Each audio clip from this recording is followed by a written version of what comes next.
السلام علیکم۔ جیسا کہ آپ کو معلوم ہے، شمائل ترمذی شروع ہے۔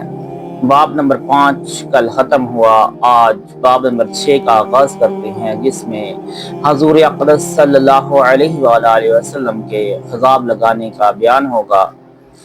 حدیث مبارکہ ہے، حضرت ابو رمثہ رضی اللہ تعالی عنہ کا بیان ہے کہ میں اپنے بیٹے کے ساتھ نبی رحمت صلی اللہ علیہ وآلہ وسلم کی خدمت میں حاضر ہوا۔ آپ نے دریافت کیا، کیا یہ تمہارا بیٹا ہے؟ میں نے عرض کیا، جی ہاں، میں گواہی دیتا ہوں کہ آپ صلی اللہ علیہ وآلہ وسلم نے فرمایا، یہ تمہاری سزا نہیں بھگتے گا اور تم اس کی سزا نہیں بھگتو گے۔ راوی کا بیان ہے کہ میں نے آپ صلی اللہ علیہ وآلہ وسلم کے سرخ بال دیکھے۔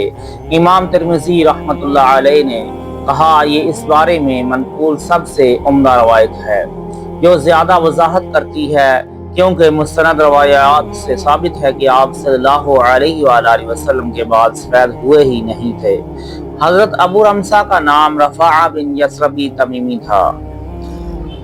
حدیث مبارکہ ہے، حضرت عثمان بن محب رضی اللہ تعالی عنہ کا بیان ہے کہ حضرت ابو ہریرہ رضی اللہ تعالی عنہ سے دریافت کیا گیا، کیا نبی اکرم صلی اللہ علیہ وآلہ وسلم نے خضاب استعمال کیا تھا؟ انہوں نے جواب دیا، جی ہاں۔ امام ترمذی رحمۃ اللہ تعالی علیہ نے کہا، ابو عوانہ نے اسی روایت کو عثمان بن عبداللہ بن محب کے حوالے سے حضرت ام سلمہ رضی اللہ تعالی عنہا سے نقل کیا ہے۔ حضرت جہزمہ رضی اللہ تعالی عنہا، جو حضرت بشیر بن خصاصیہ رضی اللہ تعالی عنہ کی اہلیہ ہیں، کا بیان ہے کہ میں نے آپ صلی اللہ علیہ وآلہ وسلم کو دیکھا کہ آپ اپنے گھر سے نکلے، آپ اپنے سر مبارک سے پانی جھاڑ رہے تھے، آپ نے غسل کیا ہوا تھا اور آپ کے سر میں کچھ اثر مہندی کا تھا، بے شک یہ شک اس شیخ کو ہوا ہے۔ حضرت انس رضی اللہ تعالی عنہ کا بیان ہے کہ میں نے نبی رحمت صلی اللہ علیہ وآلہ وسلم کے بالوں پر خضاب لگا ہوا دیکھا ہے۔ حماد نے بیان کیا، حضرت محمد بن عقیل رضی اللہ تعالی عنہ نے یہ ہمیں بتایا، میں نے حضرت انس بن مالک رضی اللہ تعالی عنہ کے پاس نبی اکرم صلی اللہ علیہ وآلہ وسلم کے موئے مبارک دیکھے جن پر خضاب لگا ہوا تھا۔ ان سب احادیث مبارکہ کی شرح میں حضرت علامہ محمد یاسین قصوری نقشبندی فرماتے ہیں، کیا حضور اقدس صلی اللہ علیہ وآلہ وسلم نے خضاب استعمال کیا تھا یا نہیں؟ اس بارے میں ائمہ فقہا کا اختلاف ہے، جس کی تفصیل درج ذیل ہے۔ حضرت امام اعظم ابو حنیفہ رحمۃ اللہ تعالی علیہ کا موقف ہے کہ سیاہ خضاب مکروہ تحریمی ہے، لیکن قطم یا مہندی وغیرہ خضاب سنت ہے۔ آپ نے ان روایات سے استدلال کیا ہے کہ جن میں خضاب کی صراحت موجود ہے۔ علوہ حضین آپ نے تعامل صحابہ سے بھی استدلال کیا ہے، کیونکہ حضرت صدیق اکبر، حضرت فاروق اعظم، حضرت عثمان غنی، حضرت امام حسن اور حضرت امام حسین رضی اللہ تعالی عنہ نے خضاب کیا تھا۔